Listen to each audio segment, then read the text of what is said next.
Di kampung-kampung, di madrasah, di musola dan sebagainya, luwe bukan lain karena buah-buahan. Karena tahu kemasan buah apa? Dia aja jadi buah-buahan. Kenyaman kan belajar kan?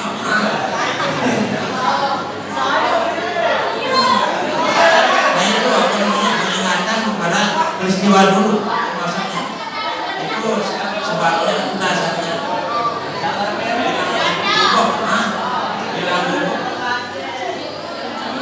Berantongan, buat bau,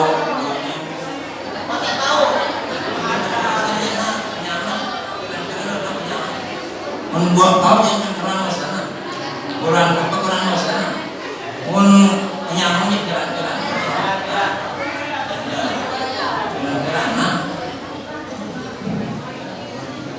kasih kebenaran di sana. Ini karena nyidam senjata pesana semua mana yang udah ada dengan murid mana kalau udah adanya uang itu jual nah itu ingatkan peristiwa yang terjadi dulu pada masa baru akhirnya Nabi Muhammad Sallallahu Alaihi Wasallam. Jadi betul-betul sebelum akhirnya Nabi Sallallahu Alaihi Wasallam betul-betul dunia ini gelap gulita, orang tidak tahu mana yang benar, mana yang salah. Itu sebabnya diutusnya Nabi besar Muhammad SAW menjadi rahmat dari alamin, rahmat bagi seluruh alam. Ini kadang-kadang tidak dijelaskan tentang rahmat dari alamin ini, sekedar apa namanya ada besarnya saja. Mana buktinya bahwa Nabi SAW diutus menjadi rahmat bagi alam. Alam itu adalah manusia Allah. Selain Allah yang dikatakan alam, menjadi rahmat bagi seluruh alam, bukan bagi manusia saja, bagi hewan, bahkan bagi orang kafir juga menjadi rahmat. Sekarang saya jelaskan. Dulu sebelum diutus Nabi besar Muhammad SAW, orang-orang jahiliyah pada jahiliyah karena bodoh, ya. Mereka menyembah patung, ya, yang dibuat sendiri, bermacam-macam itu yang disembah, tergantung dari kemampuan yang dibuat patung.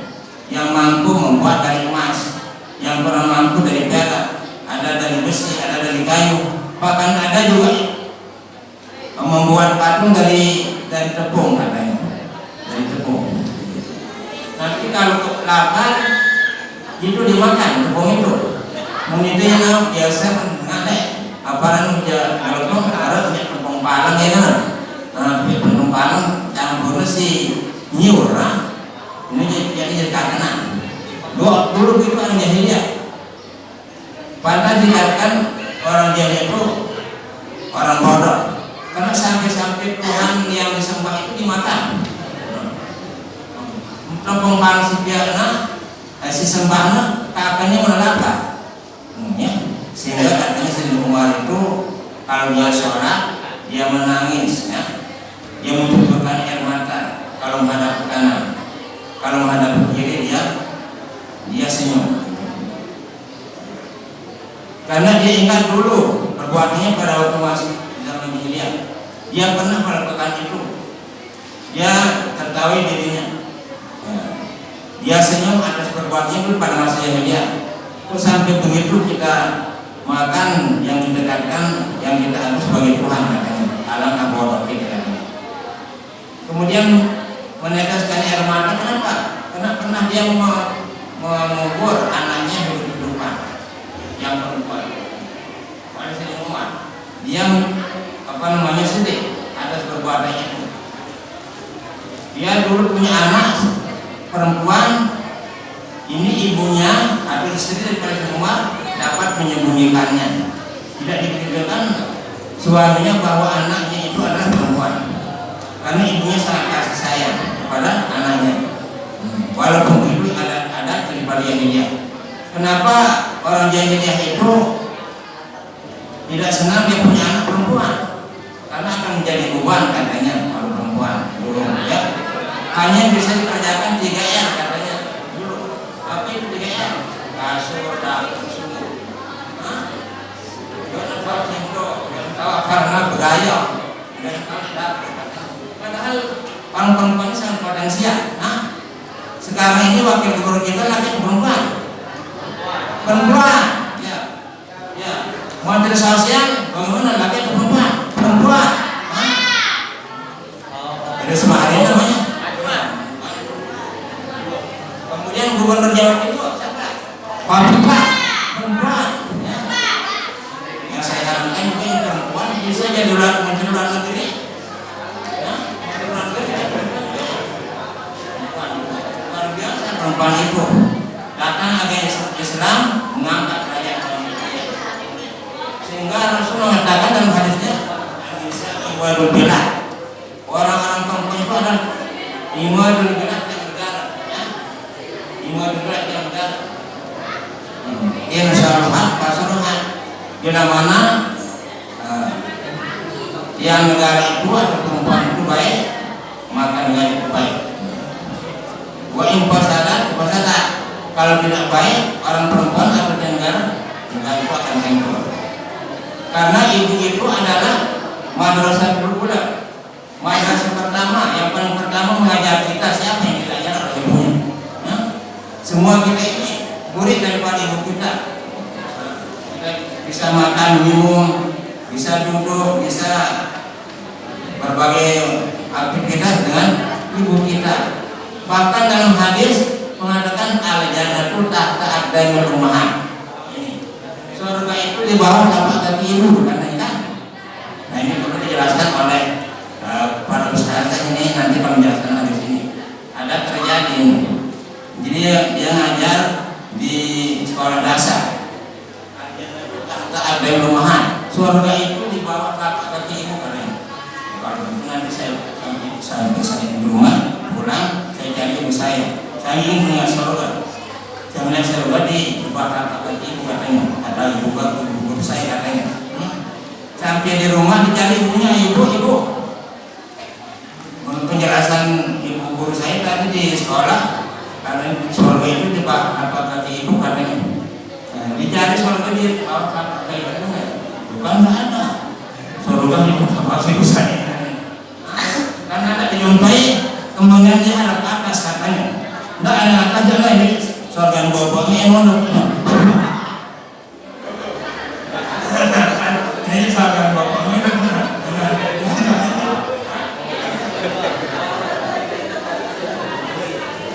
Itu surga bawahnya. Nah ini kesalahan yang dijelaskannya.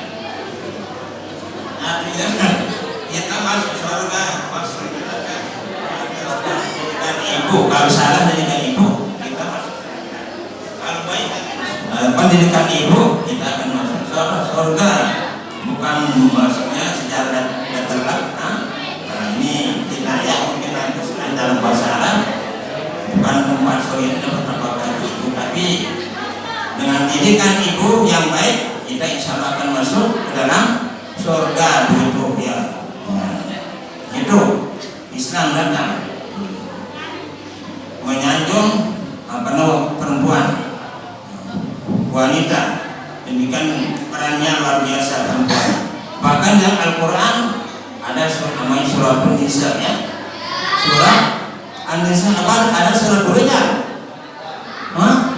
Ada surah Rijal? Tidak ada ya. Surah An-Nisa ada gedung bapak, gedung wanita saya lihat. Tidak ada gedung bapak ya. Gedung wanita. Gedung bapak tidak ada nih. Ya. Hari Ibu apa hari bapak? Hari bapak. Ini sebenarnya bapak-bapaknya harus demo perintah minta supaya hari bapak. Hari bapak. Saya di WA itu dari sekarang itu dikirim hari bapak sekarang katanya. Nah, saya mungkin tidak tahu, mungkin ada hari bapak kalau di santri kan sudah ada. Cari apa sebabnya kalau 20 Oktober itu ditetapkan sebagai hari santri. Saya cari-cari di apa nomor Google saya buka di internet. Sedih yang bukan Oktober itu katanya itu ajakan atau instruksi jihad katanya dari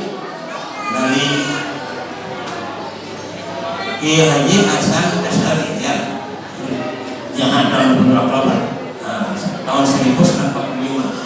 Ternyata itu sebabnya apa namanya ditetapkan tanggal 20 Oktober sebagai hari santri. Kemarin kita mengadakan upacara bendera ya, upacara bendera karena pada tanggal 22 Oktober itu diserukan itu ya untuk jihad ya, melawan penjajah yang masih ingin berkuasa di negara kita ini. Dan memang santri itu sudah sangat banyak sekali bukti-bukti keikutsertaannya, keterlibatannya, partisipasinya di dalam kemerdekaan. Pondok pesantren dijadikan sebagai pusat mengusung kekuatan untuk melawan musuh pada masa revolusi. Sekarang ini diharapkan bagaimana supaya pondok pesantren ini meningkatkan kualitasnya sehingga potensi yang di pondok pesantren ini bisa untuk memajukan negara kita. Alhamdulillah ya. Jadi waktu ke waktu akan nampak apa yang dilakukan oleh pondok pesantren, yaitu para santri dan guru-gurunya. Hadirin hadirat yang dirahmati Allah. Sebenarnya kalau saya ingin supaya untuk akan datang, kalau saya diberikan untuk menguraikan apa saja, saya minta supaya diserangi dengan hasilat apa itu.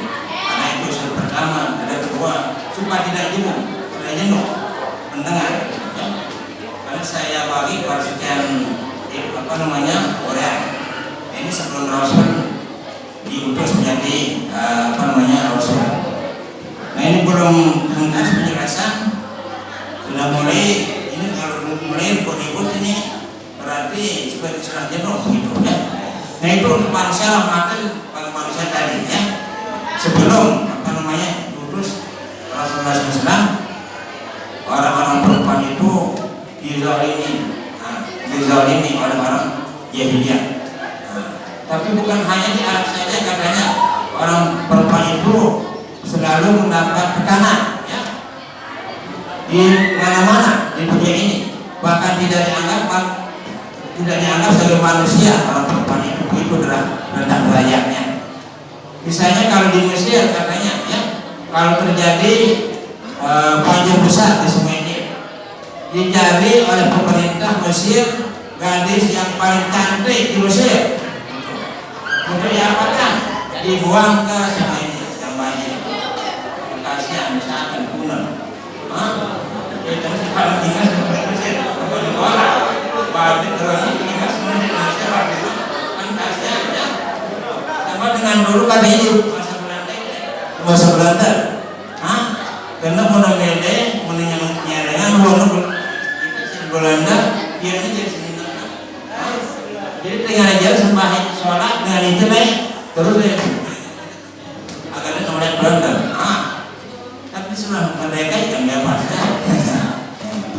Dia ada mengingat, lainnya kan masa Belanda, karena kan dia jadi seniman Belanda. Dengan aja sholat dong. Oh, si kan bukan mengingat, apalagi kan beneran. Nah itu di Mesir yang terjadi. Kemudian kalau di India ya, karena di India itu kebanyakan kan agama Hindu. Kalau ada yang mengakunya di kremasi, di ngapain? Kremasi ya, dibakar. Kalau ada orang laki sebagai bapak yang mengandungnya, istrinya itu harus membuang diri ke api yang menyala itu dan dipakai membakar suaminya. Kalau demikian dipikirkan di masyarakat, kangen semuanya dengan orang lebih si yang menyala dipakai membakar suaminya, kan kasihan. Padahal masih banyak, masih nyawa masih anak sakit, membunuh orang itu kan kasihan ya.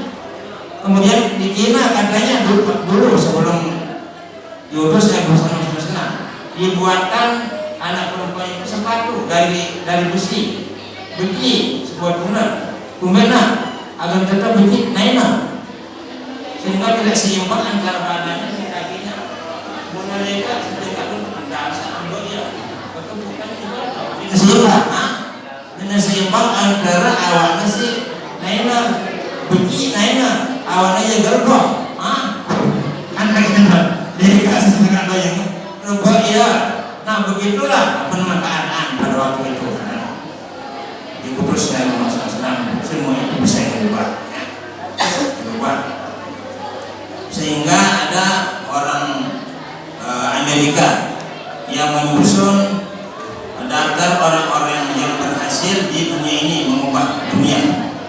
100 orang yang berhasil mengubah dunia, dan Rasulullah SAW adalah sebagai ranking pertama, juara 1 yang paling banyak mengubah dunia ini katanya dalam waktu yang sangat singkat, 23 tahun. Padahal yang mengisi itu bukan orang Islam, orang Kristen katanya.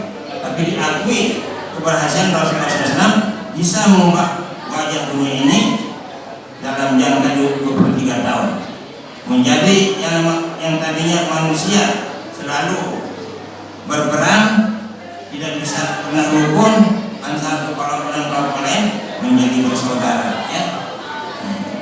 Yang tadinya orang-orang perempuan dizalimi, dibunuh, ditanam hidup-hidupan, menjadi dihargai, dihormati, ya. Rahmatan lil alamin, manusia.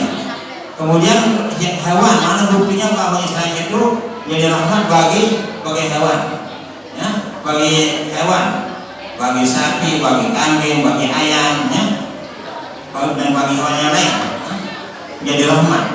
Dulu kalau ada yang mau makan sapi, makan kambing, seenaknya membunuhnya, dipukul kepalanya, dipukul badannya supaya mati, lalu dimakan. Tapi sekarang datang Islam, kalau menyembelih katanya diajarkan kita memakai alat penyembelih yang sangat tajam. Si luar biasa merangkak juga menyembelih, tapi beda ada sebuah, ada beda berarti atau penyembelihan yang wajar. Tapi anjurkan kita untuk menyembelih yang sangat tajam, istilahnya dulu semua semerang, aparan tiup terburu-buru, si santer merana, mungkin aparan tiup terburu-buru, si santer merana umpama misalnya penyembelihan ini buat golongnya turun ke atas, al penyembelihan ini, kita tiup di kolongnya santer merana, dia pernah tiup terburu-buru, dia tiup golong ke atas, al ini kolongnya, dengan ketempur golong sepino atau bepino, kolongnya kita doang, supaya lama kesakitan hewan yang disembelih itu. Dan juga kita dianjurkan untuk memberikan makan minum kepada hewan yang akan kita sembelih. Mungkin ada yang bertanya kenapa kita perlu memberikannya makan minum, dia akan mati. Lebih baik nanti yang masih lama hidupnya kita kasih keuntungan bagi kita, ya. Karena untungnya yang menganggap manuk sembelih atau baby atau sapi senang kalian, demennya tahu deh, mau datang aja na, mie empat na, mana ikan empat na, abang pandangan empat manuk si dingin si sehat, empat manuk si dingin si sehat, mana, empat manuk si teman, apa si senang itu, pemian saya lah. Susah mampir, ini karena susah mampir sembelih kurang lebih 4 nak. Mari iban pun kan sayur, si kita membawa itu bayar misalnya,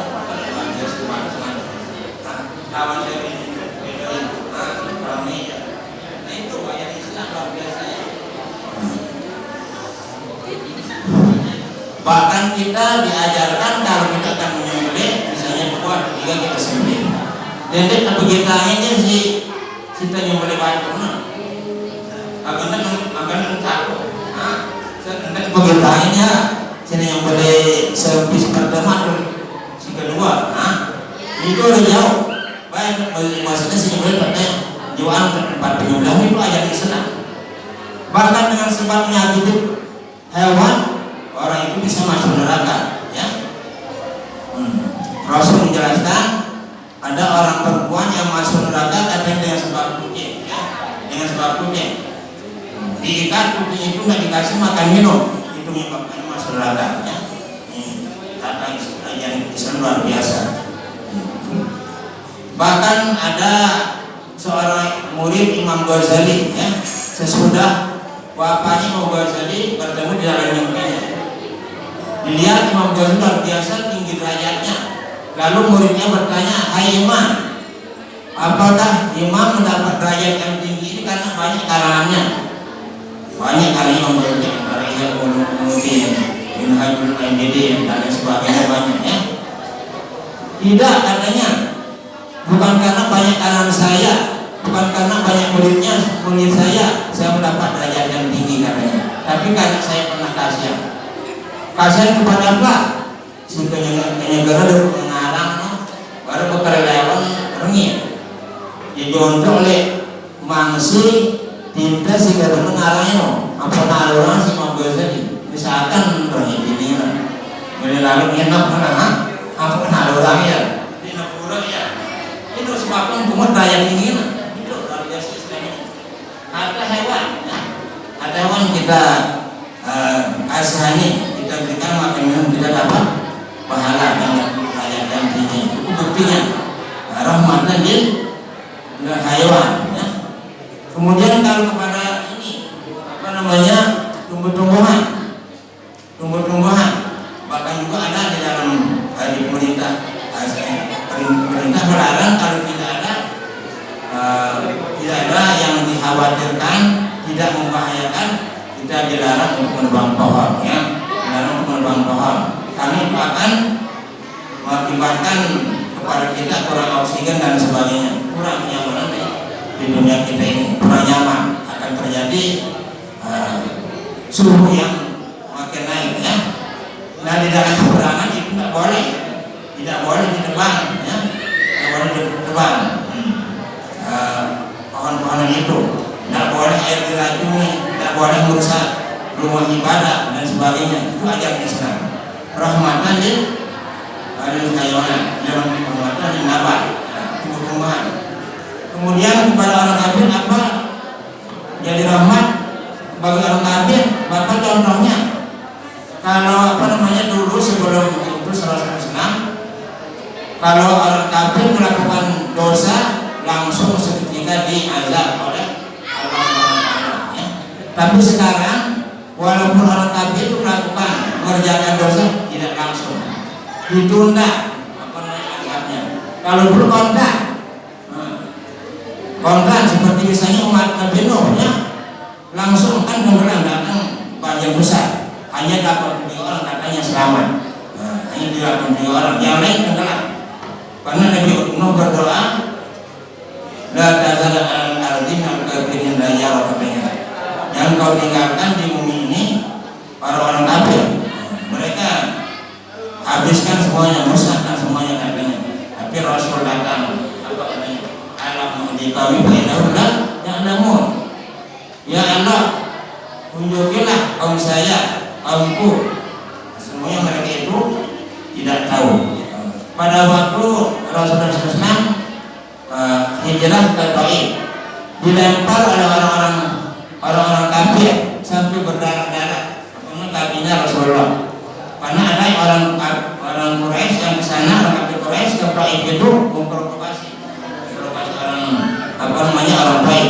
Begitu datang dan Rasulullah lempar sampai berdarah. Datang malaikat Jibril, "Hei Rasulullah, sehingga harus anda beredar, bisa edar bertahan dengan petunjuk." Komentarnya dengan Taif itu si gunung Uhud, mudah kami angkat tumpahkan dia sebabnya yang tidak mengenai Muhammad. Saya ini diutus bukan untuk melaknat manusia umat katanya saya datang itu untuk memberikan bimbingan ajaran yang benar kepada mereka. Saya diutus untuk kasihan kepada mereka.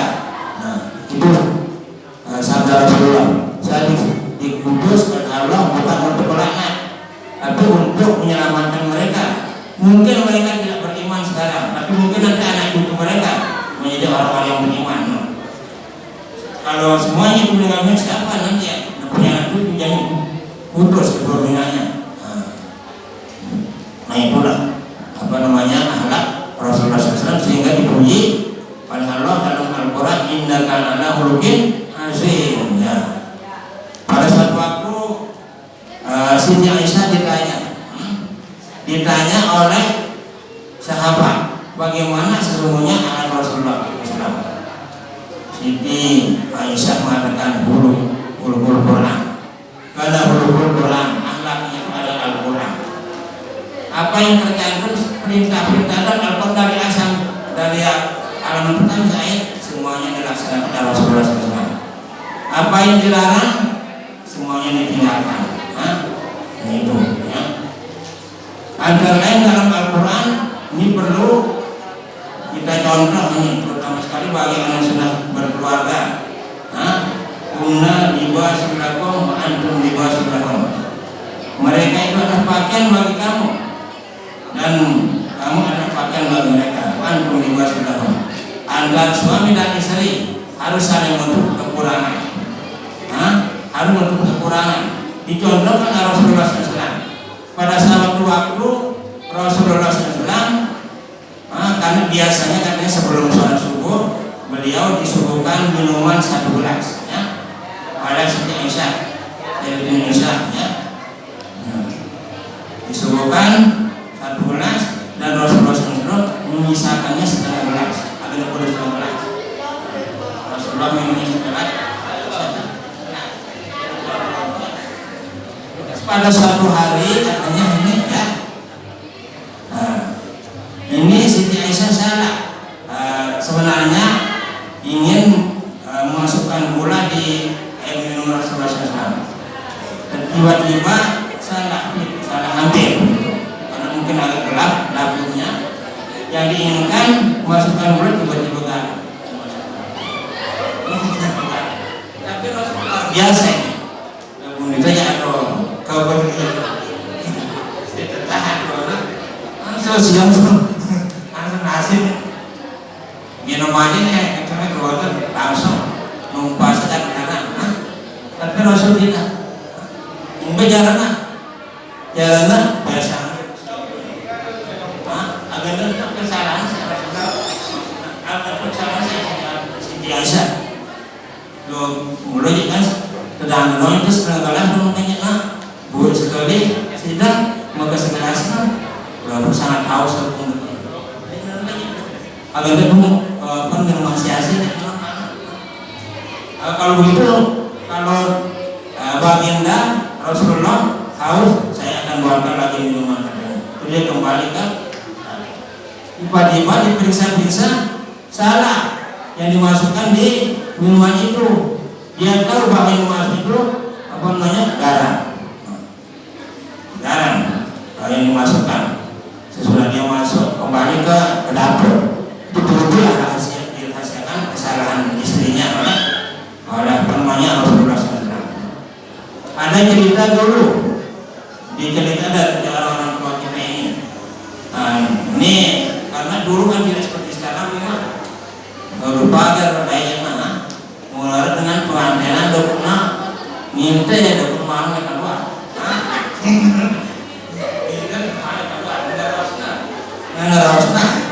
Dan pada waktu itu sedang asik berbicara antara suami istri ini, tiba-tiba ada bau yang tidak sedap.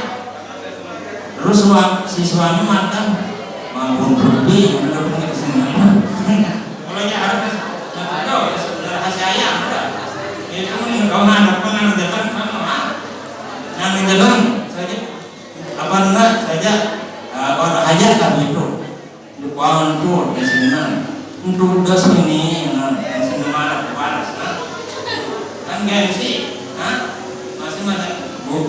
baru kayaknya si mama marah sini bro, tapi sini marah si mama, akhirnya kemudian tuh dapat lama tuh mulai jalan malam ke depan, dia tahu malam yang keluar, untuk suara panggil berarti deko